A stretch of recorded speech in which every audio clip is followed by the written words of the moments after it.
시간이 흐르고 문득 뒤를 돌아보니 삶의 길목마다 짙게 새겨진 순간들이 파노라마처럼 스쳐 지나갑니다. 때로는 가슴 저미는 아련한 후회로, 때로는 따스한 미소와 깊은 만족감으로 기억되는 결정의 조각들. 시니어의 삶에서 저의 인생을 관통했던 5가지 결정적 순간들을 담담하고도 솔직하게 풀어보려 합니다. 이 이야기들이 시청자 여러분에게도 삶의 의미를 되짚어보는 작은 계기가 되기를 바랍니다. 첫 번째 이야기. 제 삶의 방향을 결정했던 젊은 날 꿈과 현실 사이에서 갈등하던 순간입니다.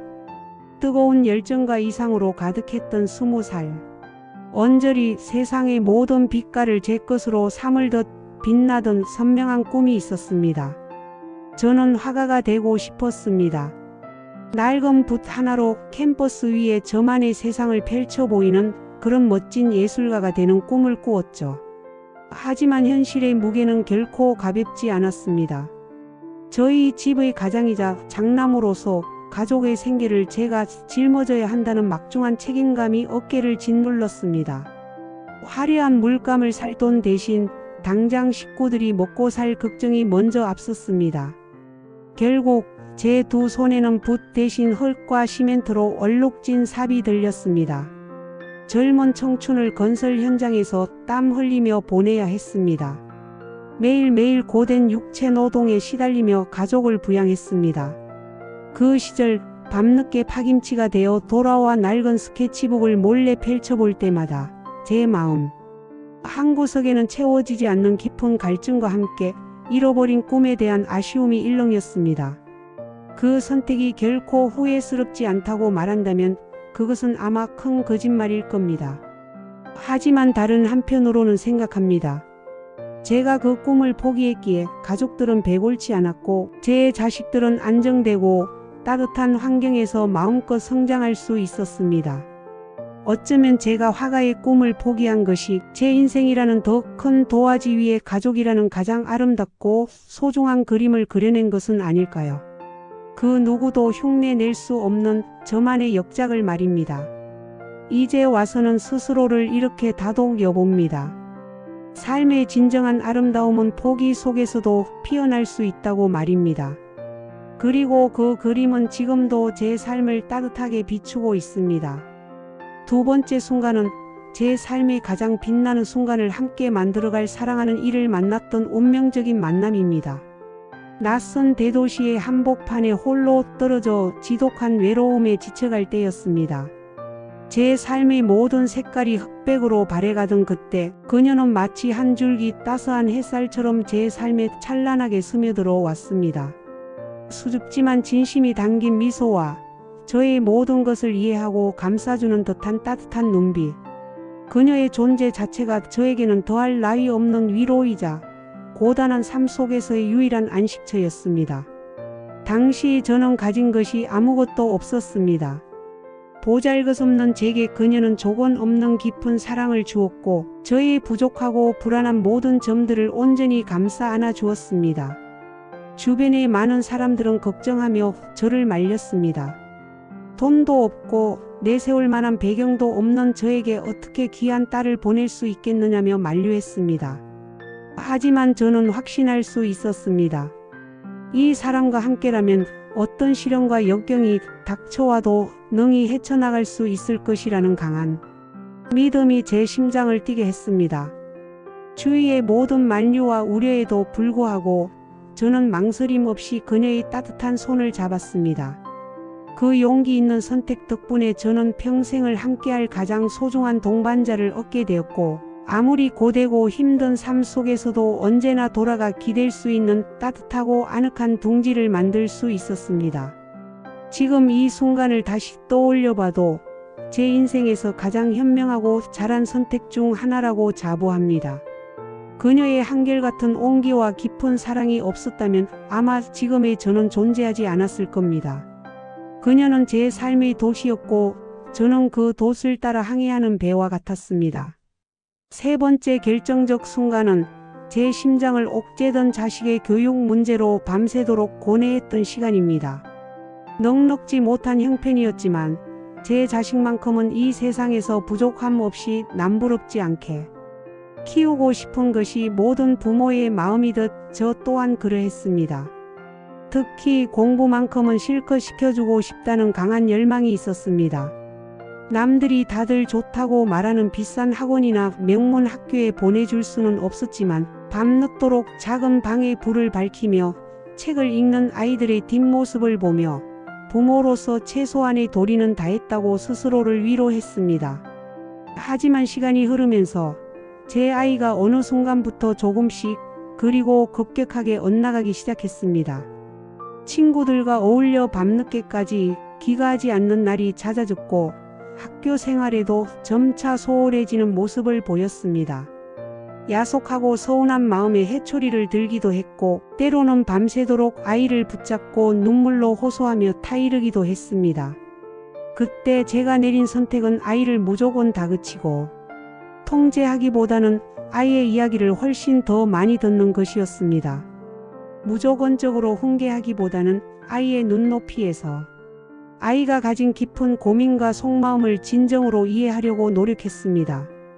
비록 아이가 제가 기대했던 방향과는 다르게 자신이 원하는 대로 원하는 길을 가겠다고 했을 때 마음속 깊은 곳에서는 불안감과 두려움이 요동쳤지만 저는 아이의 선택을 존중하고 믿어보기로 했습니다. 제가 억지로 아이의 인생을 이끌어가기보다는 아이 스스로 자신의 삶의 방향을 찾아가도록 인내심을 가지고 기다려주기로 했습니다. 그리고 시간이 증명해 주었듯 그 믿음과 기다림의 선택은 옳았습니다. 아이는 비록 제가 꿈꿨던 완벽한 모습은 아니었지만 자신만의 확고한 방식으로 삶을 개척해 나갔고 지금은 어엿한 사회 구성원으로서 자신의 역할을 훌륭하게 다하고 있습니다. 그때 저의 믿음과 기다림이 없었다면 아마 지금쯤 우리는 서로에게 서먹하고 멀어진 관계가 되었을지도 모릅니다. 자식의 삶은 부모가 대신 살아줄 수 없으며 자식 스스로의 것이라는 것을 가슴 깊이 깨달았던 제 인생에서 매우 소중한 시간이었습니다. 부모는 그저 묵묵히 지켜봐 주는 그림자 같은 존재임을 말입니다. 네 번째 순간은 정들었던 직장을 떠나 은퇴 후 새로운 도전을 시작했던 용기 있는 결정의 순간입니다. 평생을 한 직장에서 묵묵히 일하며 제 청춘과 열정을 바쳤습니다. 퇴직금이 통장에 입금되던 날 왠지 모를 허탈감과 함께 앞으로의 삶에 대한 막막함이 거대한 파도처럼 밀려왔습니다. 이제 무엇을 해야 할까? 남은 인생을 어떻게 채워나가야 할까? 또 많은 사람들이 저에게 이제는 편안하게 여행을 다니거나 그동안 하지 못했던 취미 생활을 즐기며 여유롭게 살라고 조언했습니다. 하지만 저는 그렇게 수동적으로 시간을 보내고 싶지 않았습니다. 다시 무언가에 열정적으로 몰두하고 싶다는 강한 갈망이 제 마음속에 피어올랐습니다. 그때 마침 동네 어르신들을 위한 작은 공리, 도서관에서 자원봉사자를 모집한다는 공고문을 우연히 보게 되었습니다. 평생 책과는 그리 가까이 지내지 않았던 삶이었지만 왠지 모르게 제 마음이 그 공고문에 강하게 끌렸습니다. 서툰 솜씨로 빼곡한 책들을 정리하고 도서관을 찾아오는 어르신들의 잔잔한 이야기에 귀 기울여 들으며 저는 조금씩 시간을 보냈습니다. 처음에는 어색하고 낯설어서 힘들고 어렵게 느껴졌지만 시간이 흐를수록 저는 그곳에서 새로운 활력과 삶의 의미를 찾을 수 있었습니다. 오래된 책들 속에서 미처 알지 못했던 새로운 지식과 지혜를 발견하고 다양한 배경을 가진 어르신들과 소통하며 살아있는 삶의 지혜를 배웠습니다. 때로는 맑고 순수한 눈빛을 가진 아이들에게 옛 이야기를 들려주며 잊고 있던 동심으로 돌아가기도 했습니다. 은퇴 후의 삶이 단순히 끝나는 것이 아니라 오히려 새로운 시작이 될 수 있다는 것을 온몸으로 깨달은 가슴 벅찬 순간이었습니다. 지금도 저는 여전히 작은 도서관의 한 구석에서 제 인생의 가장 아름다운 새로운 장을 차분히 써 내려가고 있습니다. 이 작은 선택 하나가 저에게 제2의 삶, 아니 어쩌면 제1의 삶보다 더 의미 있고 충만한 삶을 선물해 주었습니다.